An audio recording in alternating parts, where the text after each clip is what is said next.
कोल्हापूर जिल्ह्यातील शिरोली या गावामध्ये गेल्या काही दिवसापासून सनदी नामक युवकाने मुलीशी ओळख करून तिच्याशी असली लगट केली होती। त्याची व्हिडिओ व्हायरल करून धमकी देऊन तिला धमकी दिली होती की तुझी व्हिडिओ व्हायरल करेल। असे जवळजवळ या मुलाने 8 ते 9 मुलींना फसवण्याचा गुन्हा शिरोलीत दाखल होणार होता, पण शिरोलीमध्ये तणावाचे वातावरण होते म्हणून हा गुन्हा हातकणंगलेत गुन्हा दाखल केला आहे।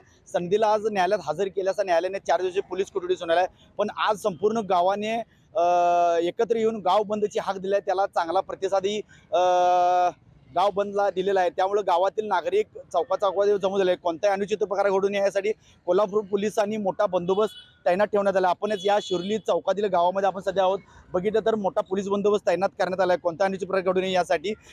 यातील एक अजून देसाई आरोपी नामक हा सध्या फरार आहे, त्याचाही शोध पोलीस घेत आहेत। त्यामुळं कोणतंही शिरोली गावामध्ये तणाव होऊ नये यासाठी पोलिसांनी मोठी खबरदारी घेतलेली आहे।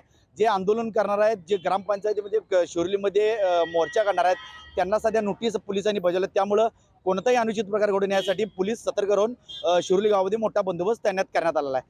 कॅमेरामन निखिल विसेसह मी साईनाथ जाधव, TV9 मराठी, शिरोली, कोल्हापूर।